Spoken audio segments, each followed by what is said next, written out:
Morning,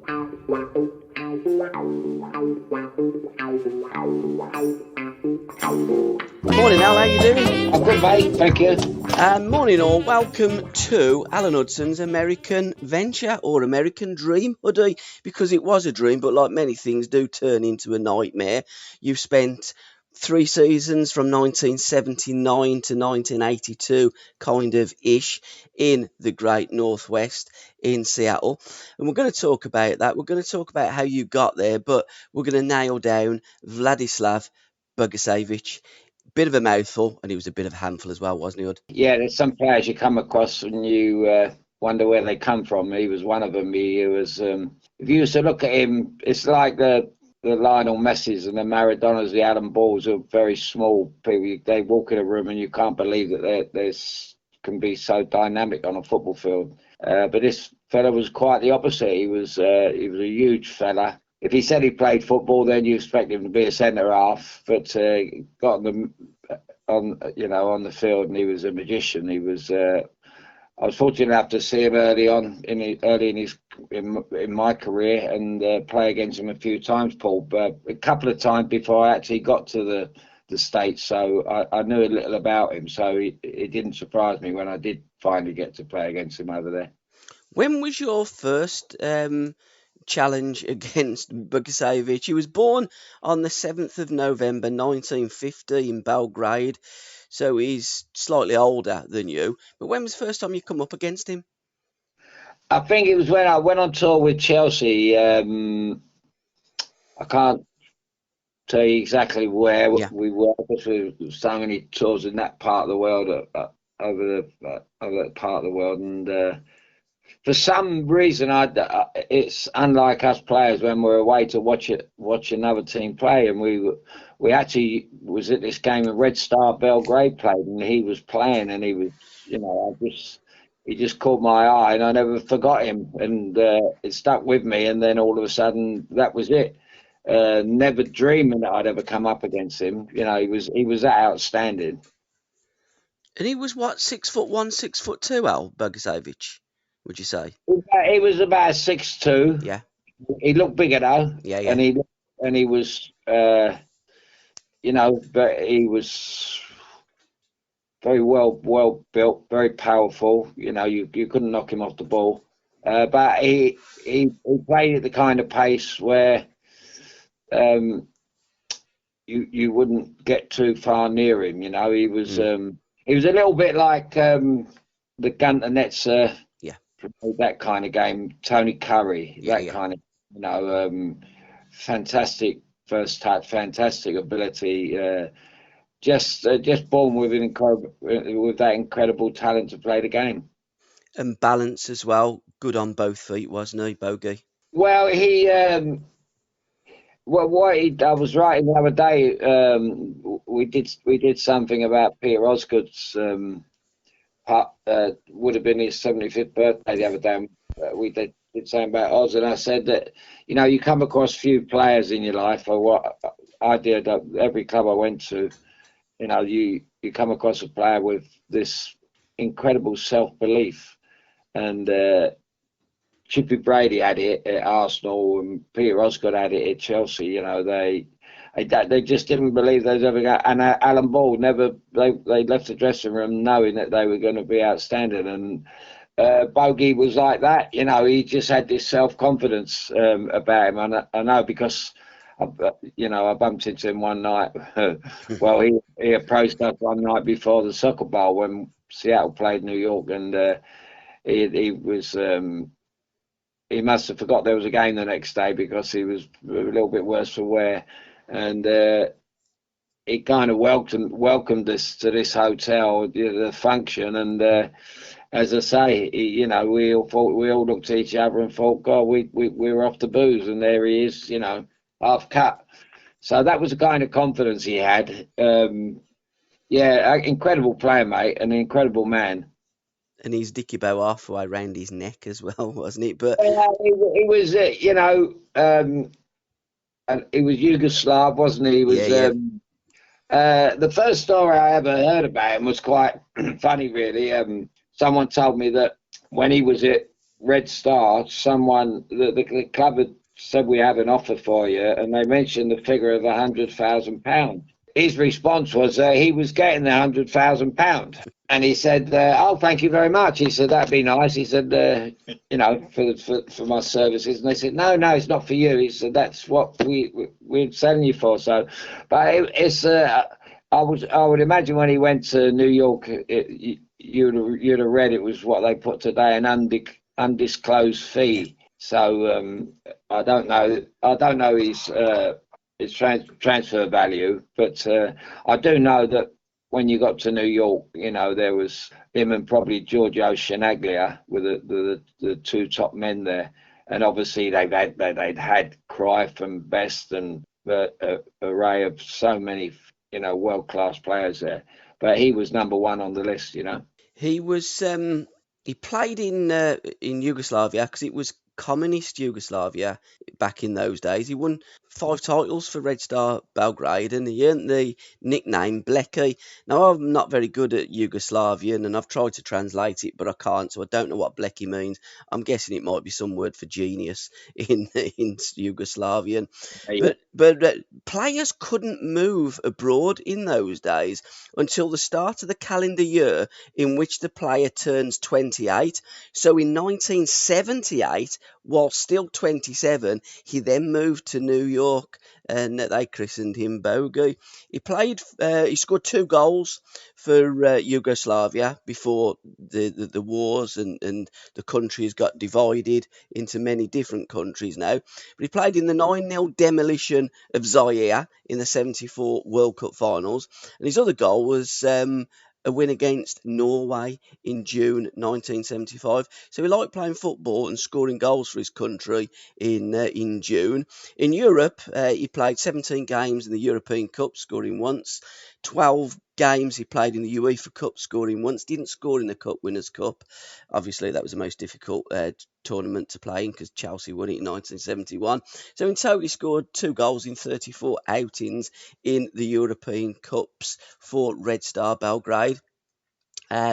Youth is 65 to 68, and then he moved seniors to 68 to 78, 185 league games, 17 league goals. So he wasn't a prolific goal scorer, but he was prolific on the pitch, wasn't he, for assists? In fact, 147 assists during his time at New York Cosmos in only 203 games. Phenomenal.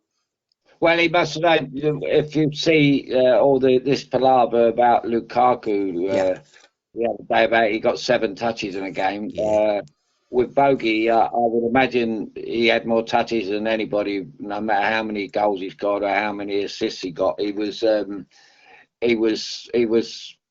what I believe is the hub of any football team is your midfield, and the best midfield players, I always believe, win football matches. But it's funny as you're talking there, and you're talking about what he'd done for this, that, and the other. And I often wondered about Bogey. Every time there was a World Cup come on after that, I wondered about, and you hear these pundits and commentators talking about this fella and that fella, world class and world class and world class, and nobody's really heard of this fella. And it was, a bit like George Best from Northern Ireland, because Yugoslavia, and as you say, them countries all split up and whatever, they went here, there, and everywhere. To think that the whole world never see his talent in a World Cup was just a total injustice. It was like the fight we have at the moment about with the FA and stuff like that, about not playing in World Cups because of biasness, because of racial and managers and all that. And here we have a fella. I get to New York and you think, oh, good Christ! Although I like playing against the best players, he would have brought a new dynamic to the game back here if he played over here. And in fact, he was outstanding one night. I see him play at Stamford Bridge for the Cosmos, and he was colossal that night. He was just incredible. It's these people on television who talk about football. you know, they don't mention stuff like that. You know, these World Cups and all that, they reckon they find a star and all that, but the real stars don't really play. Yeah. You know, Bogey was just, you know, when you were playing against him, it was just it was an event. You know, it was a bit scary, and it was one of those where you had to really concentrate and not take anything for granted. You know, you had to be at your very best when you played against him, otherwise he'd make you look stupid. You know. And you could have made your England debut because England played Yugoslavia, didn't they, in 1974 through memory. Your debut should have been against Northern Ireland in 1972, as Bobby had told you he was going to make your debut, and Alf changed his mind. But Reeve didn't pick you for that game against Yugoslavia. He was holding you back to play against the West Germans. So you could have played against Bogey at international level as well. Well, I doubt if he played that night, did he? I'm not 100% sure. I've not looked at it, but he was very much part of that Yugoslavian team, and he was very much part of it until 1978. I think really what happens from these communist countries, when you do go abroad, then they tend not to pick you, don't they? They only used to pick from behind that Iron Curtain. Yeah, of course. Obviously, I didn't see that match because I remember the night he picked the team, and I just walked out and made my way back to Stoke, I think. So I didn't watch the match. I had no intention of watching the match thereafter. But so I wouldn't have known if he'd have played. But if he had have played, there'd have been something on the television or the newspapers the next day, you know, because that would have been his stage, you know. As was Giant Stadium, you know, he played as if he owned the ground. But as you've always said, the big players, the big stadiums, that's their stage, and that's where they come to life. He also come to life in Sydney, didn't he? Or Singapore, or he was certainly on that tour when you were away with Arsenal. Because again, once more, you were in the company of Red Star Belgrade and Celtic as well, famously on that tournament. Strangely enough, Paul, I never spoke to Jock Stein about him. Because I had several conversations with Jock, and as I told you, I went to Sydney race with him. We spent a day out, and it never. I think I was so taken aback by being with the great Jock Stein that it's like being with Waddington. You know, there's so many things when he left that had I known, I would love to have spoken about, but. I remember the match in Singapore. It was probably the best match I played for Arsenal, and lo and behold, there's not many Arsenal fans there, you know. Yeah. But it was a red hot night, and I think it kind of eased my injury. I had a bad stomach injury, and I think it was good for the injury, and it wasn't one of those nights where you'd run around. It was all about, you know, possession, and I played against him, and it was the best I played, and I was quite pleased about that. But I remember the following day we were sitting down by the pool, and we were having a couple of drinks, and before we went on to Sydney, and that night we got in the lift to go upstairs, and me, Malcolm, and George Armstrong.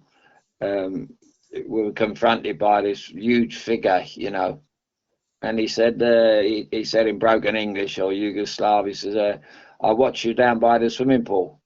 We went, oh yeah, you know, they didn't know who he was, and we said, well, and he said, well, if you want a man's drink, come up to my room. So he was a partier. I would imagine he was a bit of a hellraiser. He was one of those that didn't really give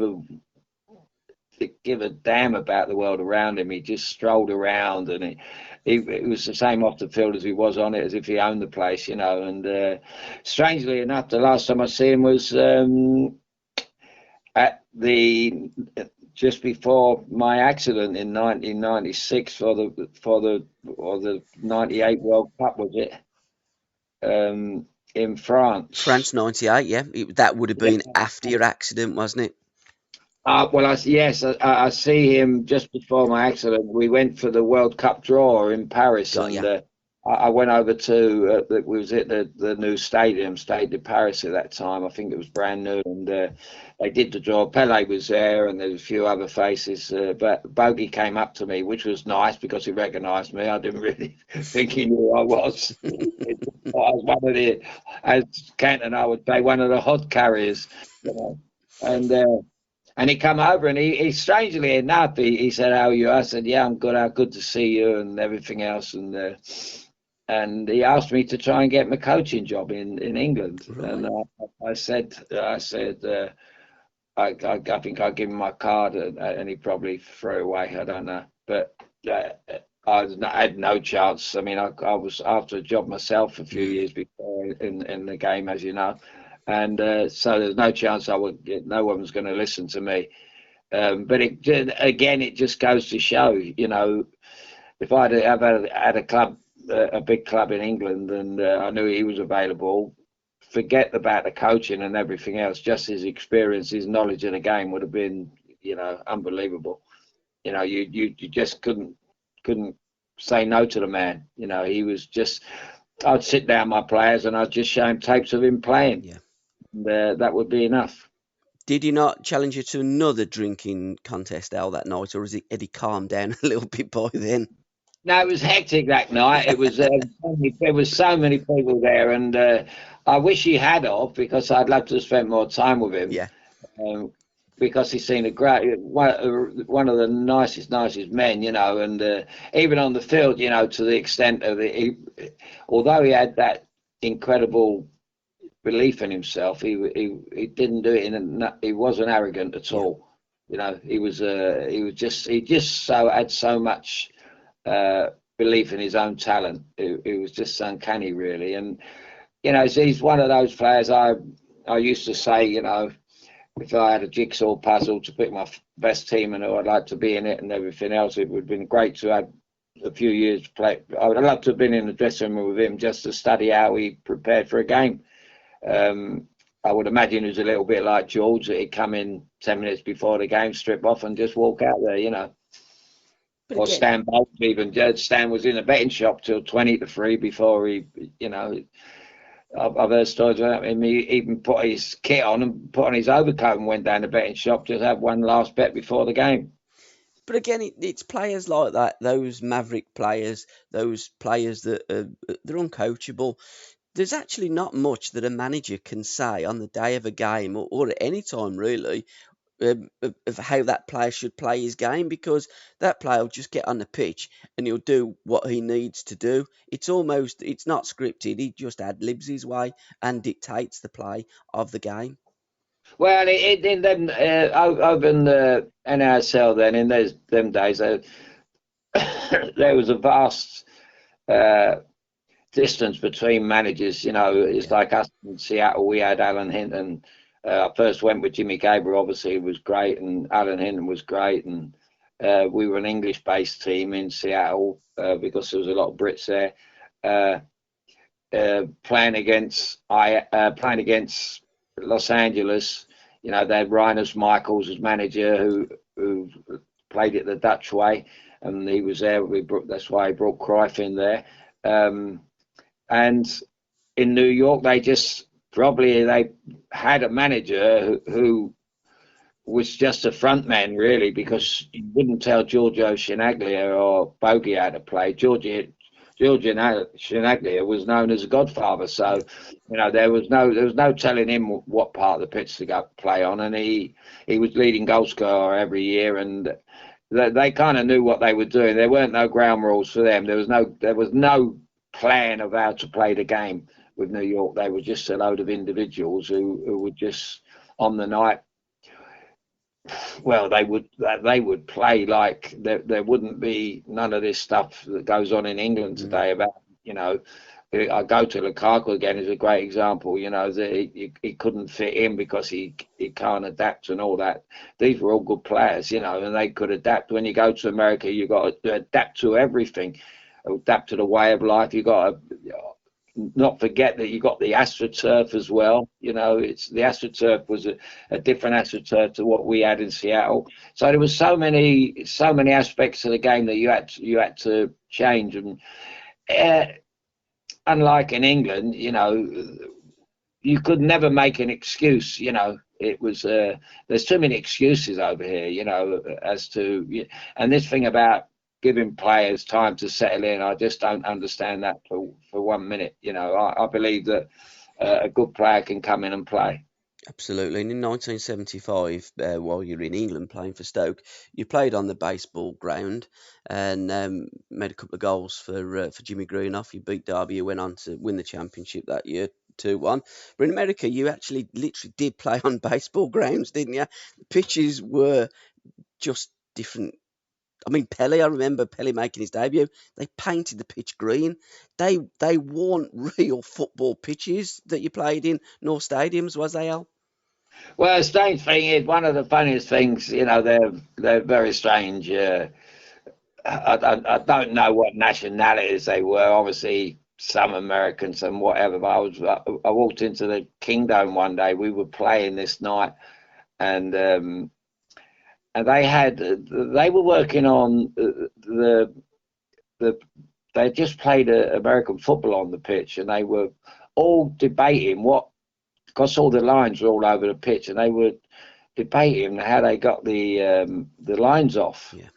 And I couldn't understand it. I stopped and I was just asking because I had to play on the thing after, and I wondered if would it be slippery, would it be this, a bit late to paint the pitch kind of thing. So anyway, they were told white, yellow, red, this, all this kind of stuff, and scrubbing it. And I just said to one of them, wouldn't you be better off painting it green? And they didn't get it, you know. And I thought, it's just common sense, you know, just paint green, these lines that we didn't need, you know, because in our day they used to have the 35-yard line, as you know, and 35-yard line was the line that was new to me. I'd never seen it before. It was they had that instead of penalties, you know. It was they called it the shoot. That was a shootout. So we had that line going across, but there's all these other lines. I said to them, just paint it green. They looked at me as if I would just come off the building site, you know.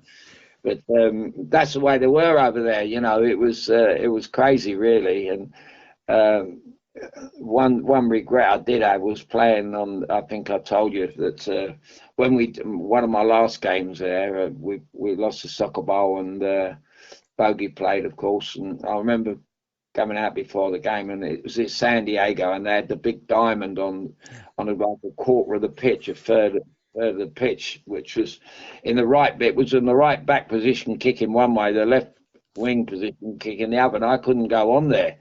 It was unbelievable, and it kind of threw me off my game, and it wasn't really. I remember Ray Evans being right back, and I said, Ray, I won't be coming short tonight, mate, not on this, you know, the red stuff.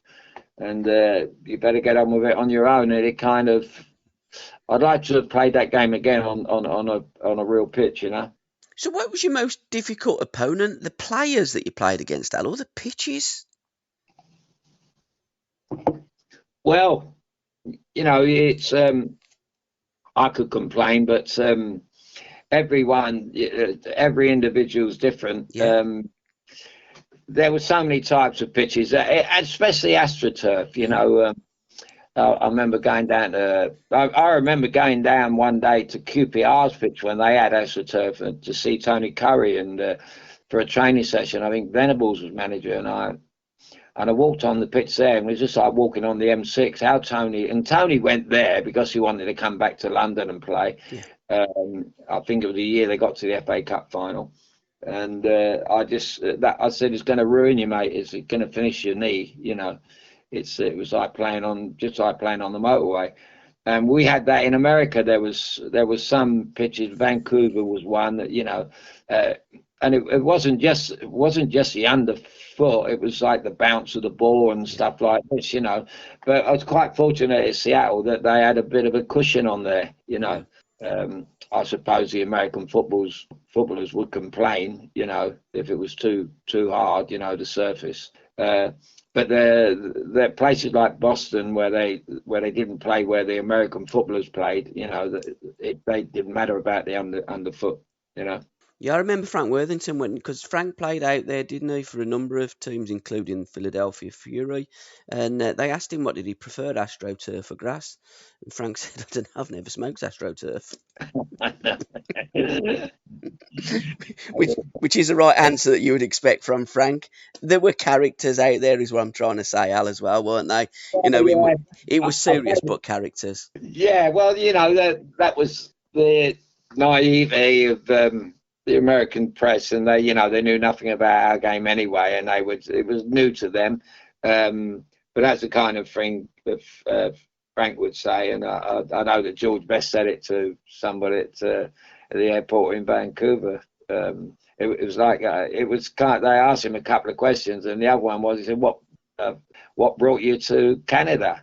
And he said, well, I was at London Airport and I didn't have anything to do. He said, I usually go to Spain. He said that it was close to England. He said, but he said, I thought I'd try something different. And he said, I went to the gents, and on the way back to the gents, I see a big sign saying, "Drink Canada Dry." So here I am. So, and I didn't even get that one. So that was the kind of. But fun. Strangely enough, I was thinking about the humour in the dressing rooms this week. It was incredible. You had to really be on your toes. So um, I think that was why the Fleet Street was so great at then times, because they knew they had to be on their toes. And you had to have a sense of humour. You know. They were sharp though in Fleet Street. Over the other side of the pond, they don't necessarily get our humour. The young Americans didn't get Harry's humour when Harry was out there, and they used to give him some tips for the GGs, didn't they? And they're still looking now, I think, for some of those tips.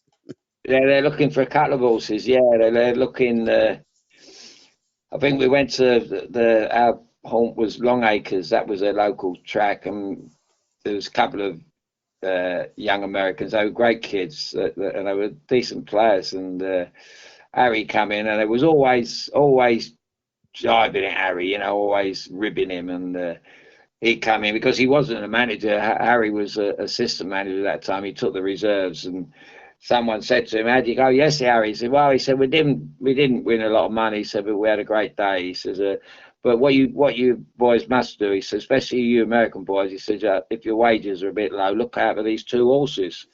He said, "Get the Seattle Times every day." He said, "Just watch out." He said, "They both will win." He said, "One's called Loose Button. It's got to come off. And the other one's Dusty Carpet." He said, "It's never been beat." So, oh my God! So every other day they were saying, "Harry, we're looking out for these horses. It don't look like they're running, mate." And Harry just looked round the room, and we'd all like have a little laugh at their expense. But that was the way it was. That was the way it was, and that was as a going back. That was the dressing room kind of humour. The difference between us and them. But they were.